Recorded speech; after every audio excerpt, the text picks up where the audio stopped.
Pronto, então agora vamos falar um pouquinho da diferença entre as respostas imunes, tá? Então, existem dois tipos de respostas que a gente divide de maneira didática, para ficar mais fácil, né? E que, na ocorrência de uma infecção natural, elas ocorrem em momentos distintos, né? Elas são disparadas em momentos distintos, e depois uma vai ajudar a outra, tá? Então, essas respostas imunes, elas são resposta imune inata ou natural, resposta imune adquirida ou adaptativa. Então, a resposta imune inata ou natural, como o nome já sugere, é aquela cujos elementos já estão prontos e presentes ao nascer. Então, as células da imunidade inata, elas já estão normalmente circulando no nosso sangue, e presentes, em algumas estão presentes nos nossos tecidos, né? Já estão prontas para entrar em ação, assim como as moléculas da resposta inata já são sintetizadas normalmente, tá? São muitas proteínas que são produzidas pelo fígado e liberadas no plasma e circulam normalmente no nosso plasma, independente da presença de infecção. Então, são exemplos de moléculas da imunidade inata. A gente tem as proteínas do sistema complemento, as proteínas de fase aguda, tá? Algumas das proteínas que estão envolvidas na coagulação são normalmente produzidas, né, independentemente da presença da infecção. É lógico que quando a gente tem a infecção, aí esses elementos vão ser aumentados, né, vai precisar sintetizar mais, tanto células quanto moléculas, mas daí é outra história.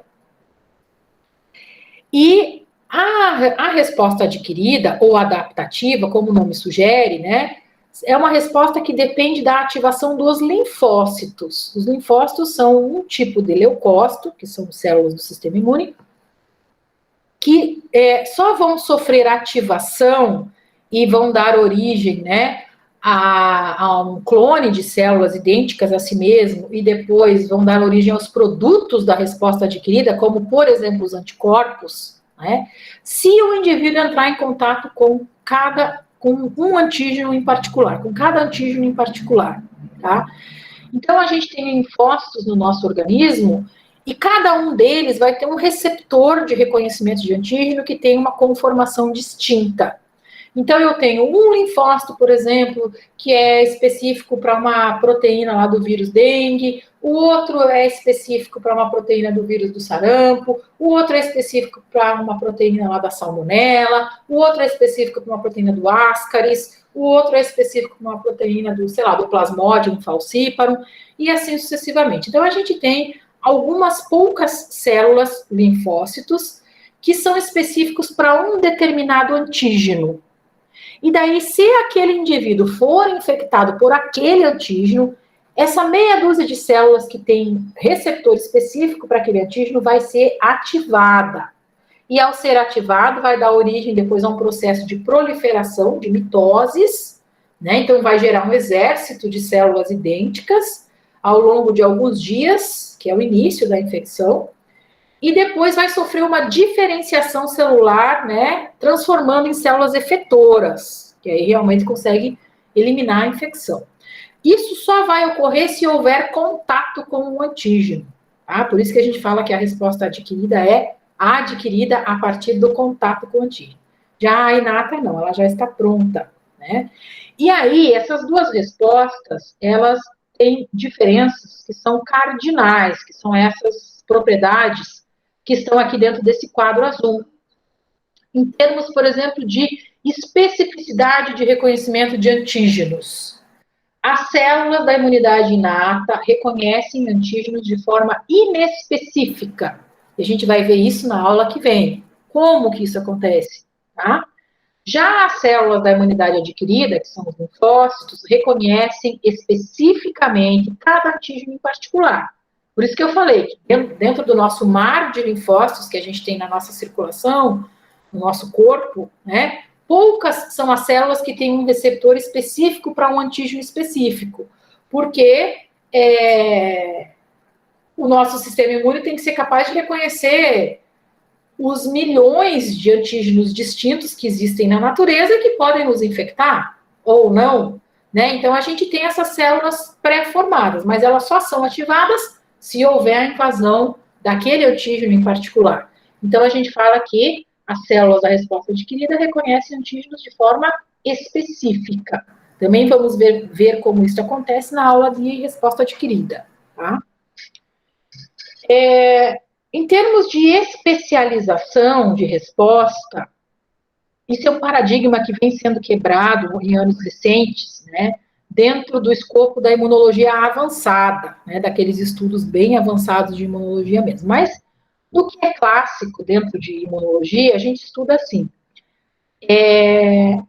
A imunidade inata, ela não é especializada, ela age sempre da mesma forma, que é induzindo uma reação inflamatória. Então, a inflamação é o principal processo da imunidade inata.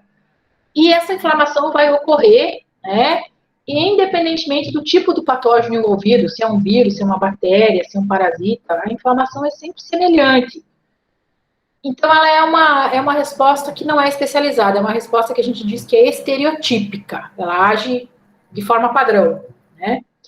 A resposta adquirida, ela se especializa. Como é que ela sofre essa especialização? Ela vai selecionar o mecanismo efetor, ou os mecanismos efetores, que forem mais eficazes contra cada tipo de infecção. Então, se eu tenho uma infecção viral, a resposta adquirida vai selecionar o quê? Citotoxicidade mediada por células e neutralização. Né? Ah, não, eu tenho uma infecção bacteriana, então vai selecionar o quê? Anticorpos opsonizantes e células fagocíticas, fagocitose, tá? E assim vai. Então, a especialização é uma característica da resposta adquirida, mas não da inata. E a resposta adquirida também tem a notável capacidade de gerar células de memória imunológica após o encontro com cada antígeno durante a vida.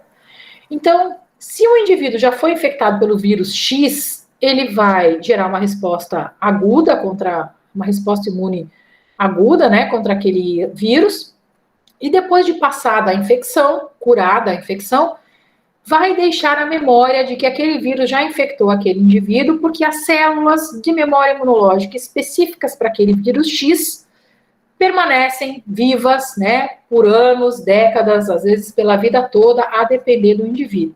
E é por causa da memória imunológica que as observações lá dos primórdios da imunologia surgiram, né, que a variolação funcionava, que a vacina de Jenner funcionava, que a vacina antirrábica do Pasteur funcionou, porque no momento da vacinação, né, ou do procedimento de imunização, o sistema imune adquirido daqueles indivíduos estava gerando memória imunológica. E essas células de memória permanecem por muito tempo.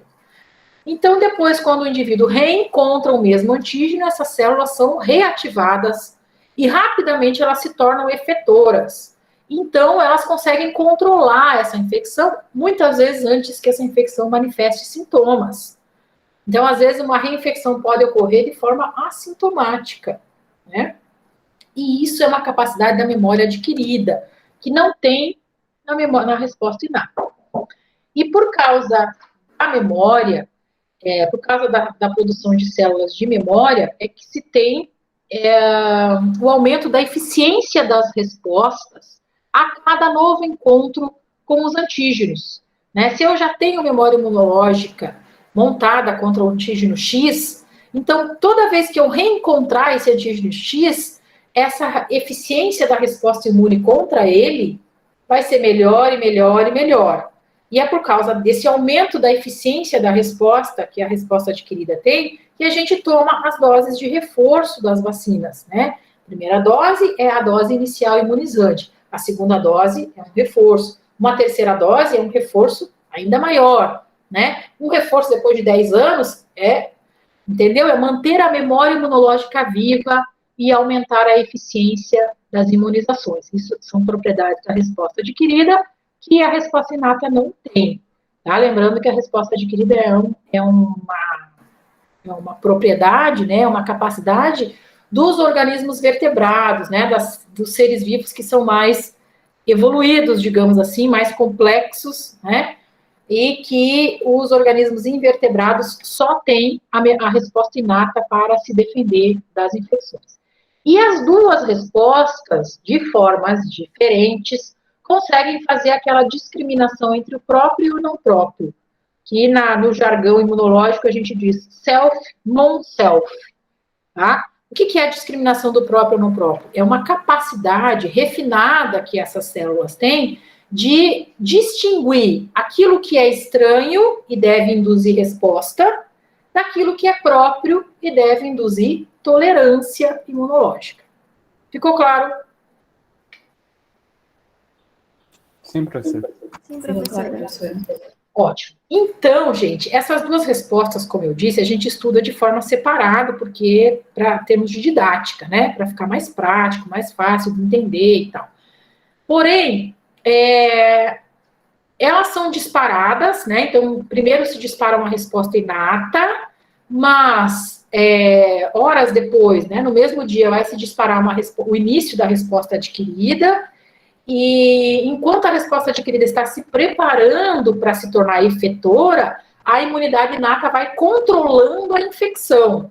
Então, as duas respostas são necessárias, porque se não tivesse a resposta inata, durante os 7 dias que a resposta adquirida precisa para se preparar, de 4 a 7 dias, essa infecção poderia se tornar incontrolável, né? O patógeno poderia se replicar de tal forma que a infecção seria fatal. Então, a imunidade inata, ela ajuda a controlar o nível de patógeno, né? E uma vez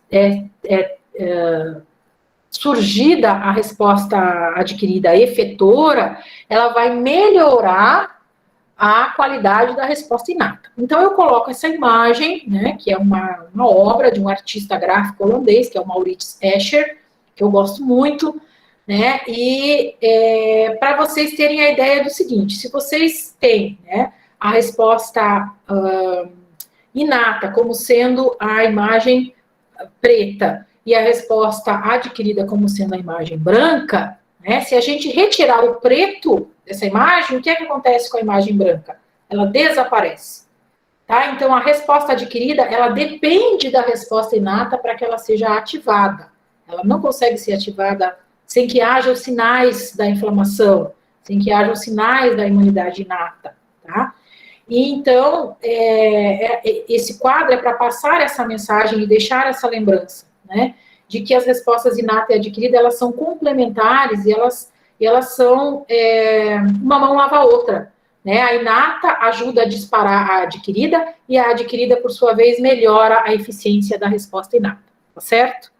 E elas vão acontecer, né, ao longo do período ali de resposta aguda, e elas são totalmente complementares e necessárias, né, ao bom funcionamento do sistema imune do hospedeiro.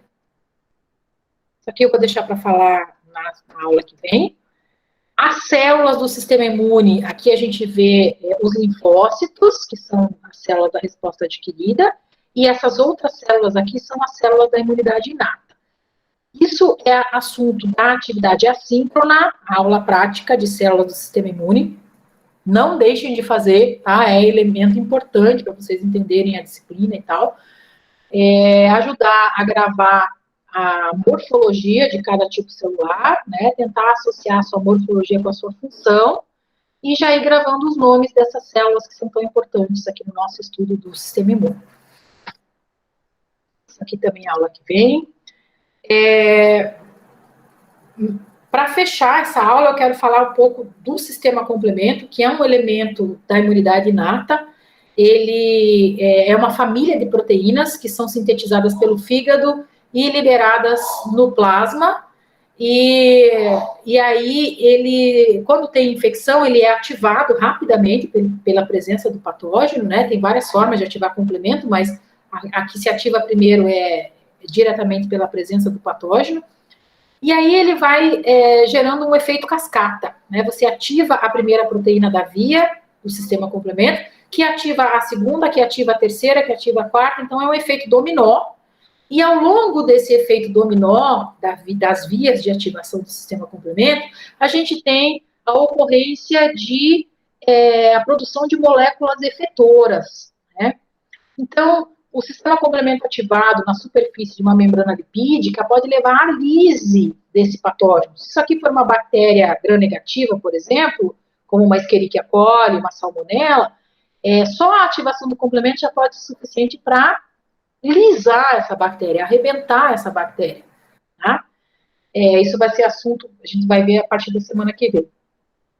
Durante esse processo, podem ser geradas moléculas, né, que podem realizar a opsonização. Esse é mais um conceito que eu quero introduzir para vocês. O que é a opsonização? Opsonização consiste em recobrir a superfície de um antígeno com moléculas do sistema imune para facilitar o reconhecimento desse antígeno pelas células fagocíticas e facilitar a captura desse antígeno e a sua digestão. Então, na verdade, a opsonização é um processo que é feito por moléculas do sistema imune, como, por exemplo, o sistema complemento, tá? Mas tem outras que também fazem isso, como os anticorpos opsonizantes, por exemplo, tá? Mas que visa o quê? A opsonização visa ajudar na fagocitose, porque marca aquele alvo, marca aquele antígeno, para que esse fagócito mais facilmente vá lá e capture aquele antígeno, tá certo? E as moléculas que fazem opsonização, a gente chama genericamente de opsoninas. Existem vários exemplos de opsoninas. Fragmentos do sistema complemento, como o C3b, são opsoninas. Anticorpos opsonizantes são opsoninas. Alguns tipos de proteínas de fase aguda são opsoninas, tá? Então, tem várias moléculas do sistema imune que ajudam no papel dos fagócitos, porque marcam o antígeno para a fagocitose. Marcam de que maneira? Se depositando sobre ele. Então, não sei se é do tempo de vocês, mas tem um desenho que eu gostava muito quando eu era criança, que era a Caverna do Dragão. Na Caverna do Dragão, cada criança tinha uma arma especial, né, num mundo mágico, no além. E aí, uma das meninas tinha uma capa, que ela, quando ela colocava o capuz, ela se tornava invisível, né? E assim ela conseguia entrar onde tinha os maus, né? E ajudar os colegas e tal. E aí eu sempre faço essa analogia nesse momento da aula, né? Ela botava a capa, ela ficava invisível. Mas se alguém lá naquele desenho tivesse uma xícara de farinha de trigo e jogasse essa xícara sobre essa capa invisível, o que é que ia acontecer? Ela estaria invisível, mas a farinha iria mostrar onde é que ela estava. E isso é que as opsoninas fazem. Porque tem patógeno que se reveste de moléculas que são invisíveis ao sistema imune. Invisíveis em que sentido? No sentido de que não tem receptores para reconhecimento daquela molécula nas células do sistema imune. Então, ela se torna, entre aspas, invisível. Mas se esse antígeno, entre aspas, invisível, for depositado com as opsoninas, ele se torna visível. Porque os fagócitos, como a imagem está mostrando aqui, ó, tem receptores para opsoninas. E é por isso que elas ajudam na fagocitose. Certo? E o outro processo que o sistema complemento ajuda a fazer e que é crucial para a resposta imune é a chamada quimiotaxia. Né?